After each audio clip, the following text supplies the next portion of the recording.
Chapter 5, Viva Las Vegas. After a tense bus ride, Jack and Veronica sit on the opposite ends of a Vegas conference room. Watching, you try to reason with Gene on speaker. Gene, this must be some kind of misunderstanding. Jack's not an opener. He's a main act. There's no misunderstanding there. At a slot, Jack needs stage time. A real manager knows when you see an opportunity to strike. Of course, but I have thought you would at least mention you changed my schedule. You seem to think we're equals. We are not. I don't have to clear anything through you, intern. As the room falls silent, you feel yourself warm with embarrassment, while too aware of her and Jack's eyes on you. Come on, Estrella.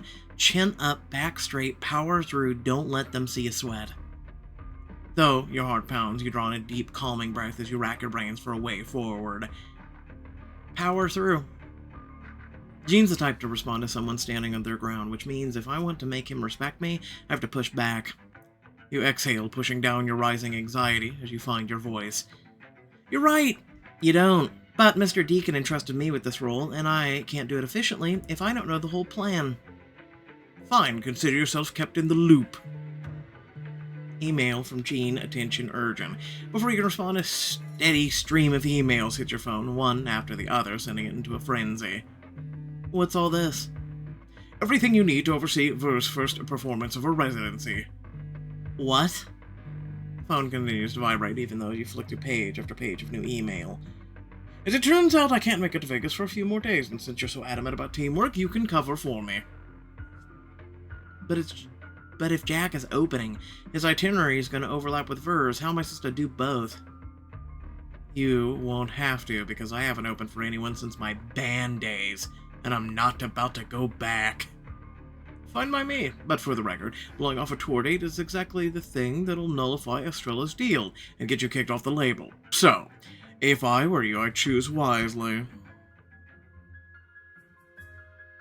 Without another word, Gene hangs up, leaving the three of you to stand in the quiet. Then Ver climbs to her feet and clears her throat. Well, I guess the only thing left is to say, welcome aboard, new manager! She steps forward, extending her hand to you. But before you have the opportunity to shake it, Jack steps between you. Estrella is not your manager, she's mine. Jack, there's enough of me to go around. Slip out from behind Jack and wedge yourself between them as you grasp her hand. I'm more than capable of figuring things out so that you both get your needs met. I'd expect nothing less from my fellow girl boss. Behind you, Jack's voice becomes a low growl, his breath ghosting the skin of your neck. Be careful what you're promising, Estrella. I have a lot of needs, and I don't like sharing. Her throws her hands up, exasperated. Oh, come on, Jack. We may be exes, but we don't have to be enemies, and for two people as successful as we are, it's childish. You have your little comeback tour. I have a great album. Watch it. Jack shoots her a scathing look, and as the moment passes between them, she lets the sentence trail off before picking up again with a sigh. After all we've been through together, I just want what's best for you and for you to heal from whatever is making you so self-destructive. She reaches for his arm with concern in her eyes, but he yanks away in disgust before heading for the door. I'm done with this, Estrella. I'm not opening for her. That's final. Jack, wait. You run after him, catching up as the elevator door dings open. Quickly, you rush forward, using your body to block the entrance. I know all about this as a slap in the face, but none of this is Ver's fault. I mean, she's at least trying to...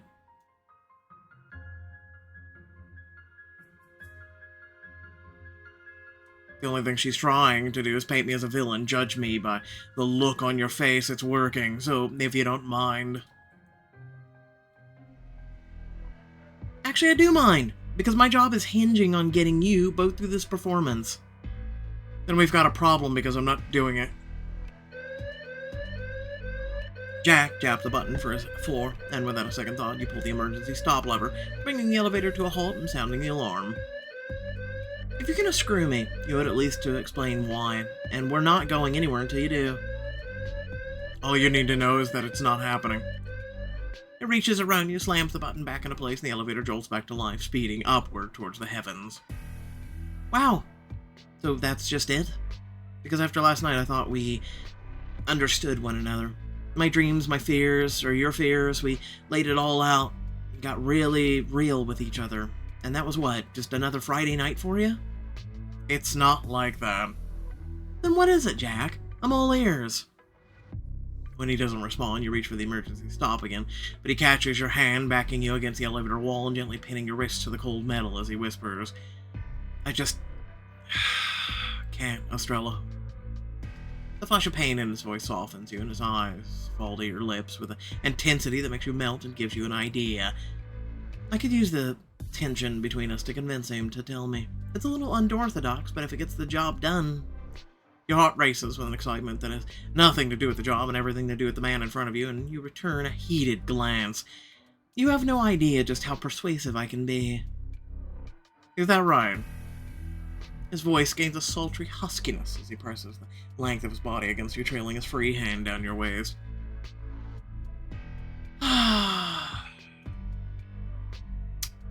Okay.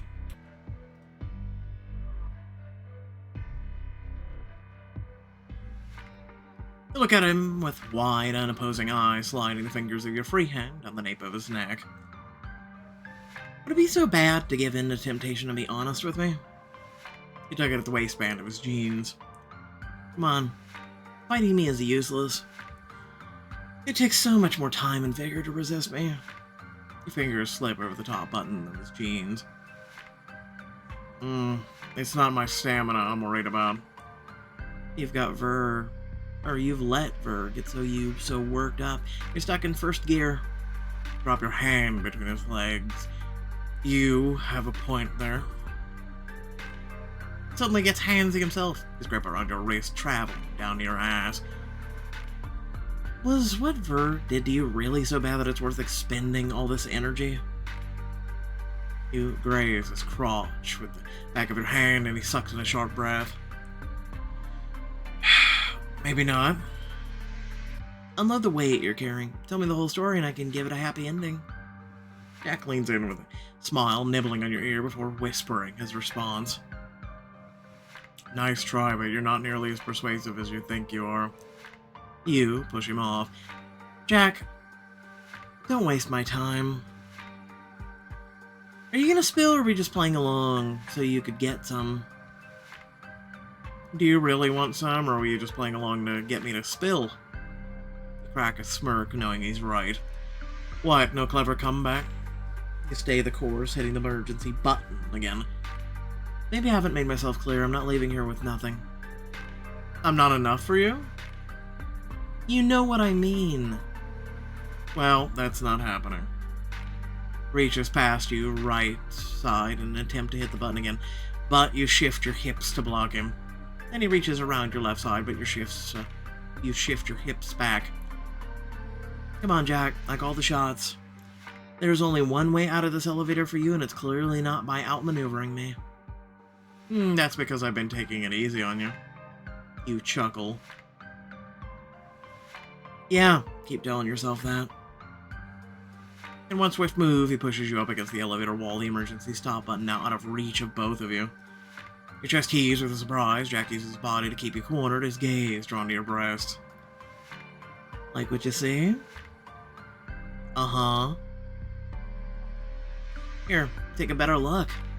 You tug down at your shirt. The second he gets lost in your cleavage, you attempt to break free, but he pins you back in place. As you're backed against the wall, he traces your hourglass figure with his palms, running into your chest and down to your hips. Take it all in. As his eyes get lost in every curve of your body, you cleverly push him to the opposite end of the elevator. Sorry. I like it rough. It makes it all so much more exciting. He shrugs. In that case, you're just drawing out the inevitable. So give in. Ditch the pretense already? Who cares about Ver? You pin his wrists up against the wall. I do. Now drop the pretense and tell me what the hell happened between the two of you. Nothing happened. You're lying. Tries to break free, but you tighten your grip. Let me go. I'm not showing you any mercy, not until you tell me the truth. Fine, you really want to know? I'll tell you. I won't open for her because opening for that monster would tell the world that we're good again and we are nothing but. Two of you lock eyes for a quiet beat as you process his admission. Jack. I don't want to hear it. You loosen your grip for a split second and he manages to break free. He hits the emergency stop button again, setting the elevator back in motion. You reach for the button, but he catches your wrist and backs you into the wall, pressing the length of his body against yours. You flirted with Jack in the elevator. That's what this was? This was flirting? You're very clear on not wanting to open for her, and you don't want to talk about it. Why you hate her so much. So, what do you want? I want to get back to last night when it was just the two of us alone in the Hall of Illusions when you were this close to kissing me. He leans in, he's just a breath away, his hand slowly stroking your side and sending a shudder through you that makes it hard to focus. I'm trying to stop you from blowing up both of our lives, and all you can think about is a kiss?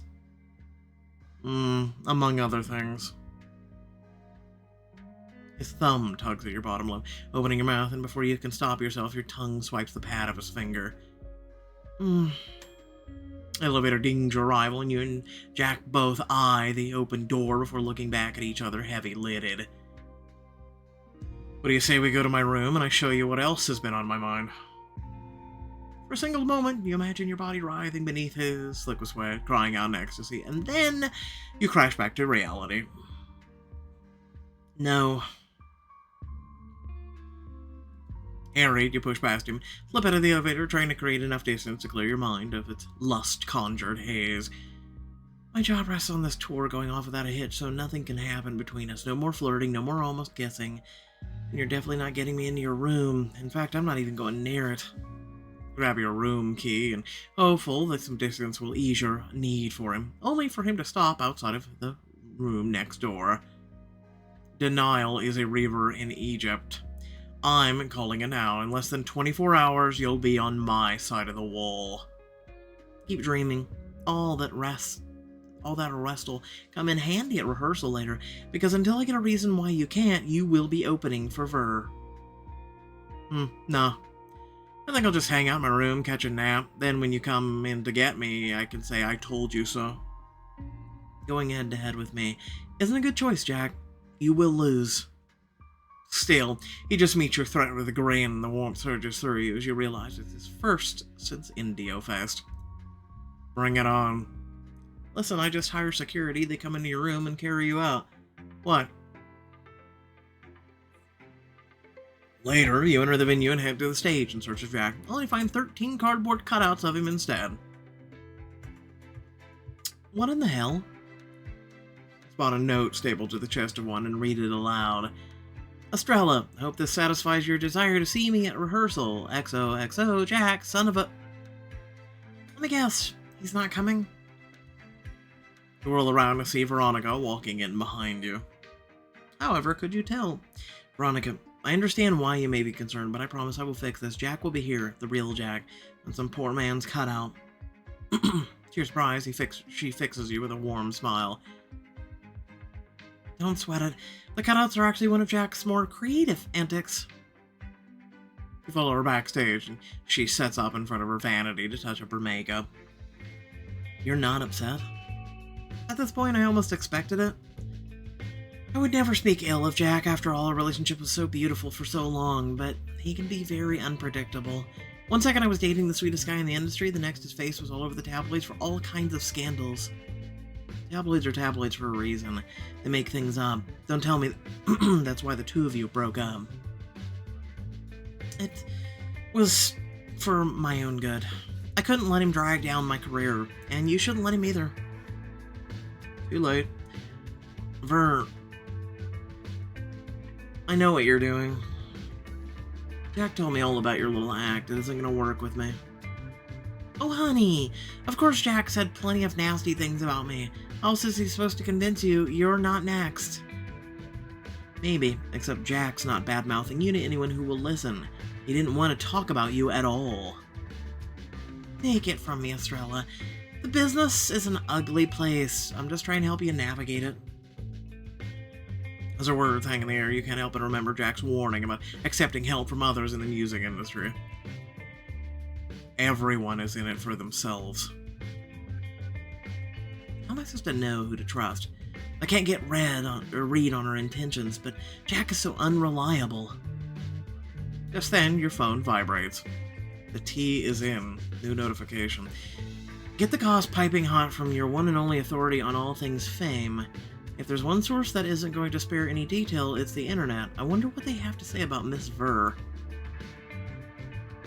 To the internet, deep dive on her. At least her dress is colorful, if that's what we want to call it. Also, people doing things to one another for fame and clicks and clout and all that. No, really. I know you have vocal warm-ups to get to. Don't let me keep you. I'm really glad we were able to have this chat. Me too. As she faces the mirror and begins her warm-up routine, you move off to the side and open the TMI app, searching for her name. Veronica, her shot to stardom is nothing short of unique. A platinum album and a picture-perfect live. It's Veronica's world and we're just living in it. I just threw up in my mouth.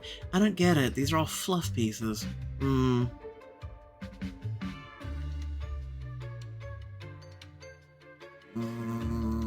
Is she the sweet girl she claims to be? I'm tied between 1 and 3. Tabloids clearly love her and hate Jack. Her has the tabloids fooled. I'm gonna go with they love her. Those headlines are night and day compared to Jack. It's like he's the enemy and she's the innocent victim. Determined to uncover something useful, you scroll. Oh, a blind items tab. You find a series of posts sourced by TMI that fit the description of her. The young starlet may not be America's sweetheart after all. Rising pop star, the real story behind her climb to stardom. Now we're talking. You scan through the comments looking for confirmation that they're indeed about Veronica. A clock app user named T by T seems to think so. Let's see if my social media stalking skills can finally be used for good. You do a quick search for the username and find her clock app page, and her real name is Tay Rice. Bingo.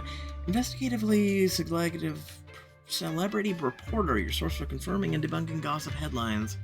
You flick through a few tame headlines before landing on one about Ver and Jack. You slip on your headphones and listen in. Get a load of this, my Tay-Boss. The rumors of Jack and Ver's breakup are indeed true. Who dumped who is still up in the air, but my trusted sources don't believe Ver dumped Jack over hazelnut lattes like she claims. You hit pause and look over at Ver, who's still in the middle of her warm-up exercises. Over. What else are you lying about? Look over and watch her practice for a beat. Can I believe anything you've said, or is it literally everything just an act, like Jack warned? You stumble across another one of her videos that has a ton of views. You put your headphones back in and hit play. Get ready for me to tell while I tell you the tea on musical golden girl Veronica and her ex-bestie rom-com darling Tinsley Ackerby. As apparently Tintin got pink slip for shading her upcoming film directors, and what did Ver do? Trade up, of course. Y'all, when I tell you she was seen out brunching with Tinsley's one on again, off again, frenemy Muffy lately, I mean the next day. Shady. A girl. Girl, she is not. But are we surprised? V changes besties like Drake, passes out Perkins willy-nilly. Sounds like Ver's got a habit of tossing friendships aside after they no longer serve her. Does that mean Ver was using Jack? It would explain why Jack's so pissed at her, and why would she need to, though? She's already famous. Because she wants to utilize viewers and whatnot of Jack to come over to her side. It's just one minimum more on her side. You do more digging and to learn Ver's fan army. The Neek Freaks flooded Tay's post with threats if she didn't back off. You search Neek Freaks a blurb from one article drawing your attention. The Neek Freaks strike again. The time unleashing their ire on Veronica's backup dancer for accidental stumble during the 2023 Jammies. Still no comment from the pop star, who refuses to publicly denounce her fans' actions. Why would she? Her fans are all doing her dirty work. Realize Veronica's singing has stopped. When you look up from your phone, you catch a reflection smiling knowingly at you in her vanity. I know I probably sound like a bitter ex-girlfriend, but that's only because I don't want Jack to play you for a fool. Especially when there are clearly feelings involved. Feelings? She flashes you a knowing smile, the same one she wore when she nearly caught you and Jack sharing a kiss at the Hall of Illusions.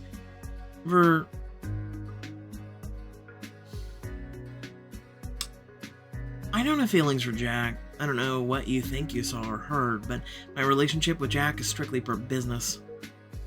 Sure, hon. As impossible as Jack can be, I'm determined to get him under control. He doesn't know it yet, but I can pretty much am unpredictable myself. You excuse yourself before taking out your phone and dialing Jack's security team. Solace, it's Estrella. I need you to make a delivery. An hour later, a sleeping Jack is parked center stage, hotel bed and all. You lean over until your lips skim the shell of his ear. Wakey, wakey.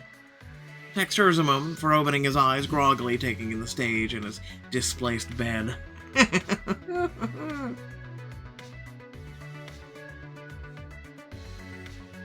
What in the... Oh, good morning, sleepyhead. Rehearsal started at noon. You were gonna miss it. I know how much you'd hate that. He smiles as the full brunt of your revenge hits him, and he laughs incredulously. So you brought me here instead of coming to get me. Well played. I didn't think you had it in you. Oh, you're in for the ride of your life. I told you not to mess with me. Jack smirks and gestures for you to join him. Why don't we start that ride right now? There's plenty of room in here for two. I appreciate the invitation, but I have something else a bit more thrilling in mind. You're performing on the stage. I don't care if it's a mic in your hand or a mattress under your back, so you might as well give in. You get points for originality, but there's no chance in hell Ver and I ever share the stage. In fact, you just declared war. He sits up so close, he's close enough for you to feel his breath, your eyes focusing on his smug yet alluring grin. And it's a good thing I came prepared for battle, then. Without breaking eye contact, you gesture to several crew members, who all move to block the exits. Jack doesn't leave until he rehearses, even if it takes all night. Wait, what? As he looks around in shock and awe, you head for the stairs, calling over your shoulder as you go. Good luck! I just know you're gonna kill it. You're sound asleep in your hotel room, your subconscious drifting to a fantasy you know all too well. Jack lying in bed next to you. What brings you here this time? I was feeling a bit restless. I thought I'd come see what my favorite manager was up to. Your eyes scan over his body, the bed sheet placed strategically to cover his more intimate assets. And you decided to do it naked? When I saw you lying here in your underwear, I was feeling a tad overdressed. Is that a problem? No, but... Now I feel overdressed. You unhook your bra and toss it out from underneath the covers. Feels so much better. Jack smirks, edging closer to your side of the bed. What about this? He brings his mouth to your collarbone, nibbling softly. Wow. You let your head hit the pillow as he devours your neck. Your hands explore his back, fingers traveling from his shoulder blades down to his waist. Suddenly a pounding sound reverberates through you. What's that? I don't hear anything. Jack brings his lips to your mouth, and the sound fades. He bites down gently on your bottom lip, and you gasp. I knew that'd get you going. Now talk for me. Tell me how much you like it. My mouth is thirsty for more. Let me taste you again. You pull him back down and kiss him passionately. Suddenly, the pounding sound returns. What the hell is that? Leave it. Focus on me. Your eyes meet his and you smile. But the sound is too distracting. Before you know it, Jack's face becomes a blurry, faraway image. and you wake from your dream panting and sweaty wreck. As you become more lucid, you realize the wall separating your room from Jack's is rattling with vibrations from his loud music, and you bang on it. Very funny, Jack. Turn it down. Music only gets louder. Come on, get your body hot. Talk to me, tell me how you like it. Oh my god. Now even his lyrics drive me mad. You shake your head annoyed. I have a job to do. I swear if he does one more thing to push my buttons. Suddenly the roar of an engine outside your door cuts your anger towards Jack short. What the hell was that? You quickly put on some clothes, peek into the hallway just in time to see a man tear out of Jack's suite on his motorcycle.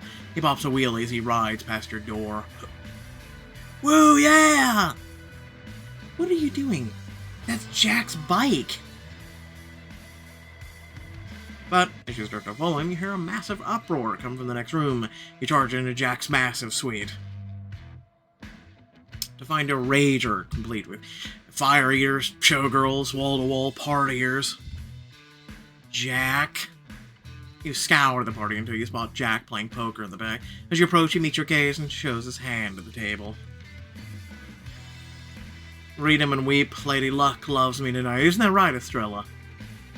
Lady Luck may love you, but I'm sick of your crap. It's time to call it a night before the party gets more out of hand. I'm disappointed. I thought for sure it would take more to get you here after that big "I'm not stepping foot in your room" speech. As Jack shuffles the card, the realization dawns on you, and you can't help but groan. You cooked all this up just to get me in your room. Jack, someone just rode your motorcycle down the hall. You know, none of this would have happened if you'd just known when to fold them. You think this is what's gonna make me back down? Not a chance. I'll play for it. He deals the next hand, this time cutting you in, and gestures to the seat across from him. You beat me in poker, and I'll open for a reverse show. Even if I wanted to take you up on that, you know I don't have the kind of buy-in money you and your friends play with. Who said we're playing for money? Without hesitation, he slips his shirt over his head and tosses it in the center of the table, eyebrow raised in blatant challenge. Play strip poker with Jack. I'm down.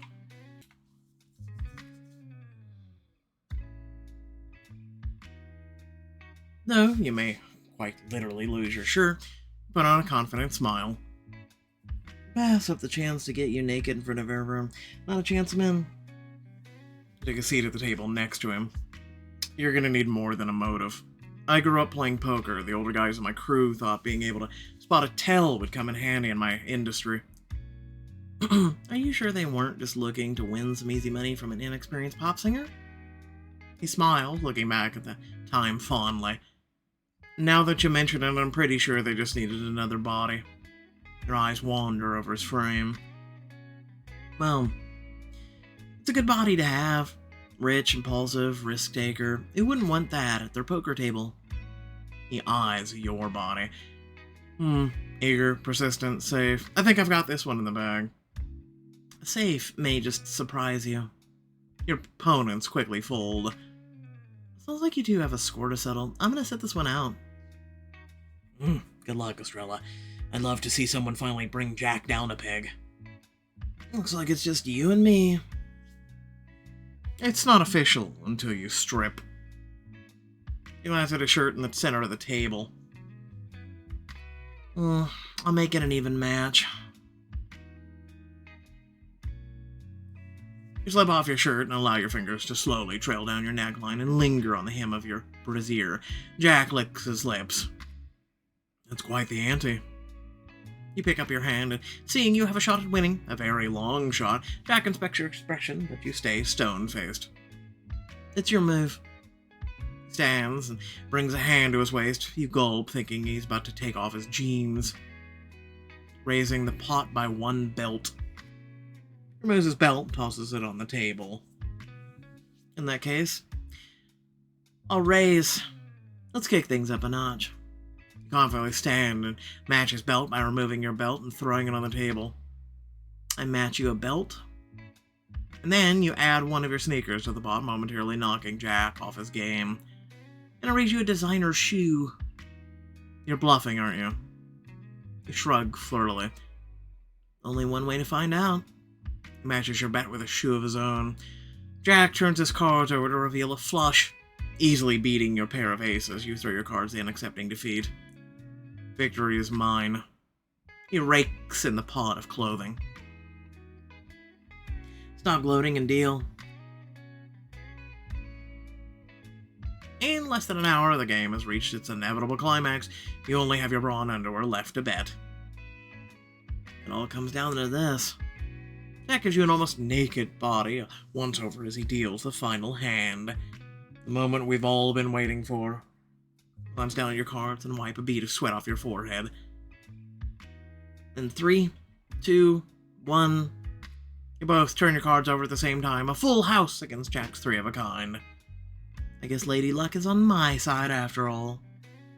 Now, prepare time to strip. Those undies need to go. He laughs.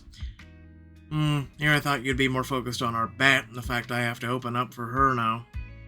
You feel your cheeks burn with embarrassment, but your own slip and form a confident reply. I guess you can call it a win-win. He stands, makes a show of it, teasing you by tugging down at his briefs. Finally, they drop to his ankles. We already saw this man once like that. Before taking a running leap into the pool on the balcony. Seriously? He emerges from the water and runs his fingers through his hair before looking at you. The water's great. Swim with me. I would, but I just got a confirmation my client is about to open for one of the biggest singers in the country. I've just got a lot of work ahead of me, if I expect everything to go as planned. As you head for the door, you pull out your phone and dial security. Asala sits Estrella. No one leaves this party without having their phones checked. I want any and all unflattering photos of Jack deleted. Jack calls after you with a knowing smirk. You probably should add yourself to that list. There's no telling what sort of footage someone may have captured. The night of the concert, you check your watch for the 50th time. Where the hell are you, Jack? Looking for me. You made it. Of course I did. I'm not quite done seeing how far I can push your limits. Jack takes the stage with a satisfied smirk, and as the music cues up, the crowd goes wild. But as he starts to sing, you realize Jack is playing a completely different song than backing band, causing the notes to clash. Jack, if this is you trying to get back at me, I swear. But before your blood can boil, you see him freeze in front of the crowd of thousands, and a sickening realization washes over you. Oh my god, he doesn't know the words.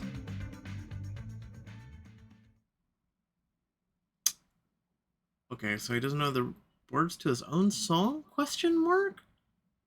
I'm confused. Alright, without further ado, thank you all for watching. Please remember to like, share, and subscribe. Head down the description, plenty of things to check out there. Also consider supporting. With that being said, leave a comment down below letting me know what you thought. But other than that, hopefully you all have a great day, and stay well. Peace out.